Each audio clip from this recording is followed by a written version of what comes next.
Hey, it's Dr. Rich Mclean, and ethics means do no harm. Harm has been done to me for a long time, and it is done usually of people with weak character who are hiding and act via proxy in a nameless and faceless way, and they do it from a distance. It's almost universally in defence of money, privilege, and power. Well, I've got some fucking news for you, Steve Isonides. I fucking had it, mate.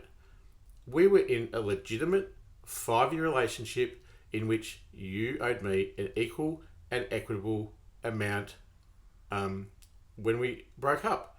You exploited me for the money that I did have in our relationship when I had a nest egg at the start of the relationship, and you exploited me in a sexual and financial and emotional way. I've got a fucking big heart. And you know what?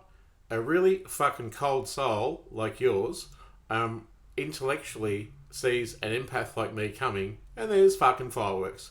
You never used to let me fuck you. So actually, I might take it upon myself to fuck you right now. Steve is a multi-millionaire, basically. He is an exploitative and narcissistic, fucking awful kind of fucking human being. How would I know? Because I was fucking in a toxic fucking relationship with him for fucking over 5 years. Now, let me tell you this. I came from a background of misunderstanding. He absolutely knew that my family, hi Jody, who says I'm a druggo and a schizo and should get the fuck out of their lives, and my parents, who are all homophobic, and they have prejudice towards me because of so-called perceived mental illness. An illness that was born of the conscious decision to choose fucking ignorance from our own family. And I was terribly burned growing up with that because I was sexually abused. It doesn't happen in April McLean's family or Doug McLean's family. Well, it fucking does. And, you know, Steve and I connected on that because he was sexually abused as well. And it came to me later in life. Now, I've worked fucking hard. I've atoned for what I've done wrong in the world. And you can fucking bark all you like at the front. You can aid and abet my death. I'm not worried. The reason I put this out there today is that I've suffered an incredible amount of detriment in a financial way and by being used and abused. And why should I put up with it? I mean, here, take a look at Steve. Look at the fat cunt. Now, he told me in an elaborate fucking thing that I recorded that he lost $1.1 million of a house he sold while he was with me, and he made that he lost it. He put it in an offshore bank account and lost it. Well, he fucking worked for Steve Jobs in ASIO, and then he worked for David Irvine in ASIO. Yeah, fucking happy days. Now, I all the time was working hard on a fucking self-reflexive narrative on an embrace between me and him, funnily enough. And having exhibitions, and I've always been a creative person and never ever asked for more than I deserve, and have always come under when it comes to being humble and kind. And this kindness from me was exploited in an incredibly wicked way by people like closed-minded people and Steve, who saw it coming and used it and abused it for the idea that I thought people aren't capable of this. Why would they do that? Why would they use something against you? If you're attorney or just being who you are. And I had no idea people could do that. Now, I was seen coming a long time away, and Steve saw me coming. He absolutely used and abused me. He drugged me. One night we did acid, and he pretty much stuck it in so hard it was basically rape. But anyway, that's just a methodology by which he could wear me down and down. As the relationship went on, I used to love my music, and the music stopped, and I used to love my art. The art stopped, and You know, all the while, he's collecting the fucking big ka-ching 300 to 400 grand a year bucks, while he's demanding I stay on a DSP of $300 a week. And that's a bit fucked, don't you think? I actually legitimately wanted to be seen equally in the eyes of the law. And here I am with Mark Dreyfus, the now Attorney General, who also refuses my fucking request. And I legitimately declared the relationship to Centrelink.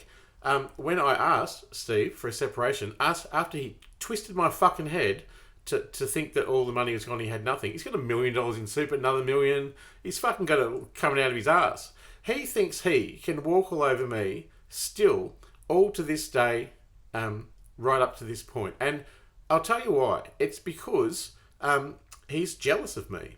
Here's a person who is such a criminal that he made the first money for the house out of the sale of cocaine. And Chopper, the dog, was named after Chopper Reed, who Steve knew in his days as a fucking drug baron selling coke with Sophie Descalau, that his first wife, who it's just a huge fucking balls up. He's a fucking cunt of a man. He's fat. He's ugly. Hi, Steve. How you fucking going? Did you like locking me up in the psych ward, mate, when I came after your super? Did you like that, mate? Did you have fun like doing that? I've got the letter here. Do you want to see the letter from your lawyer that says I was in the money when you left? Do you want to see how it said you have no assets? Do you want to see that? Would you like to see the bit where it says and on the ABN record, Steve's fucking tucked away his money in a little fucking hidey hole in 2013. Gee, that's weird. We broke up just after that. It's almost like you had your next victim ready to fucking go. And isn't it always the way that the fucking one who preaches monogamy is really nearly always doing the fucking opposite? And like a true champion of a cocksucker that Steve is, he showed me all of the pics of cocks that he'd say, oh, actually, no, it wasn't him. It was Aidan Harris. I went on a date with Aidan, and we noticed that we had a friend in common, Steve Isonides, and I said, how do you know him? And he goes, oh, we just sent text. I go, do you mind if I see? And so he showed me all the cocks Steve's sucked in the last 2.5 years that we were together. He's a fucking dirty fucking scumbag. He's low down. Hi, Steve. How you going, you fat, ugly bastard? You conceited, fucking privileged, money-hungry, greedy, gutless fucking moron. You fucking cunt. You're a fucking true champion of the people, Steve. And you know what? Everyone's too fucking blind to see fucking past your impenetrable charm. And I'll tell you what, I've been incarcerated in a fucking hospital. The systemic abuse and neglect has been so profound over the fucking years that I fucking tried to kill myself in that hospital. I survived a fatal fucking injury. And it said in the Freedom of Information. Further to that, he kept on fucking going. All I did was ask for his lawyer for another thing. I didn't really know it was related. It was fucking him underpinning it because he's exploiting me for the very fucking reason of the vulnerability he knows that exists, and everyone does. Hey, rich is mad. Hello. It's a little bit of column A, a little bit of column B. What's mad about the whole situation is that fucking gutless, cowardly cunts like Steve, who have no courage and who hide behind money, privilege and power as he sucks 1 million cocks with his fat fucking body, takes advantage of vulnerable and kind people like me. And he is a fucking you know what they say about the Greeks? They say what do they say? They say the great shame that happens to young Greek studs is they turn into old, fat, hairy Greek men. And Steve is the absolute fucking epitome of that. And you can see by his tummy tuck, and even like in the conversations he used to have with me, like he was going to get a couple of snips done at the side, so his small aardvark, uncut penis could fucking be a little bit fucking bigger. Steve, you're a cocksucker, you're a coward, and you fucking owe me money. I know that I'm out of 2 years out of the complaint period, but that's because why? Because you threatened a fucking hitman on me, mate. That's why. You want to know the truth? Everyone knows the truth now, buddy, and you are fucking shaken. You never let me fuck you, and I'm fucking you right now. And I think I'll keep fucking you. I'll keep putting these videos out there. Fuck you. Fuck the horse you rode on. Fuck you and fucking Doxia, the fucking cunt sister, and fucking Joe, the person who did the fucking burnout in the fucking Dandenongs, and fuck you and the police, and fuck you and everything you rode in on. Fuck you and your father, your pedophile father, and fuck you and everything about you. And fuck your dog Choppy, who's a little cunt. And basically just fuck you and Sean Goldberg and fucking the dude around the corner whose fucking name I can't remember now. People are going to fucking come in. I don't care if you fucking kill me. You can fucking kill me. But you know what? What's going to be left standing, mate, is the fucking shallow, heartless shell of a fucking fat, hairy, tummy-tucked, vain, Gucci ring wearing, thanks to me, I fucking went up to, oh my God, here's a fucking Gucci ring. Jesus, I'm on $300 a week on Centrelink. And then I had to I walked up with my fucking hard yakka t-shirt and I went to the Gucci shop and they looked me up and down and say, yes. And I said, I'm here to buy the Gucci ring. And I'd spoken to them on the phone about it and they were just really surprised that I knew what I was fucking talking about. I don't not know about fashion because I'm an idiot. I don't know about fashion because I'm not that vain and conceited and need the fucking dress-up facade of the fucking fancy exterior. Mate, I am fancy on the fucking inside. I have got a fancy soul. I've got a fancy fucking mind. I've got a fancy fucking large cock. And I'm fucking, you know what? Even as a vagrant, I've still got fucking pizzazz, mate. What have you got? Have you got, fuck, I don't even know what you've got. How many millions of dollars have you got, mate? How much did you sell that house for again? And how much cocaine did you sell? Oh, and there's so many stories. Like, all your porn. Mate, I've got all your porn on the fucking backup disc. I've got all your fucking, your very wrong porn. And I've got all your fucking, your fat photos from Light and Easy. You'd better fucking hurry up, cunt, and make a fucking atonement to me immediately, or else I'm going to fucking take you to the fucking cleaners one way or another. You fucking dirty, sneaky, snide, sly Greek cunt. Fuck you. And I think I'll re-quote you back, Stevie Star, and I'll say, you know what? The Buddha says, try not to be a cunt. Hey, what do you like about that? Now, I want to say also that I've got your tax records. I've got the fact that you're earning nearly 25, 30 grand a month while you were with me at White Street, 51 White Street, Parkdale. And then further to when we moved on, more fucking massive bucks there. So, fuck you, Steve. Steve, I've got cancer, mate. And I know you're going to probably wait until I die, but there's probably about a fucking 300 strong friend group that I've got out there that go, yeah, we were fucking there the night that Rich and Steve got engaged for Rich's birthday, and Rich fucking bought out the ring and gave it to him, even though I bought it for you in 2011. It wasn't until after 2015 we broke up. So it's a legitimate relationship, and threatening a hitman on me and verbally abusing me and foul-mouthing me to my own family and all of my friends, including people like Carmen Caputo, who's really too gutless and weak to like stand up to you and say, well, fucking, you've treated Rich shit. And even George, who goes, well, don't go after his super, that's not very nice.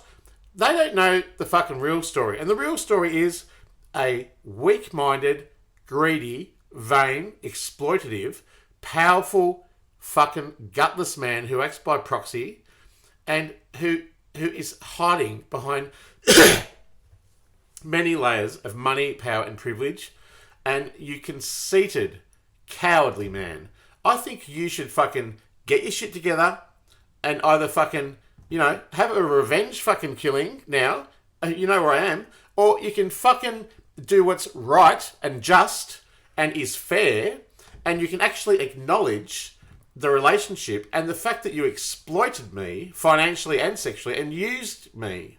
And then, after your dull, dark soul had soaked up all the fucking love that I was willing to give, you left me fucking homeless with your dying fucking dog, and you actually threatened to kill it in case you wanted to take it with me or I wanted it. So you're a vile man. Now, if you don't articulate this and put some just, fair, equal, and equitable compensation.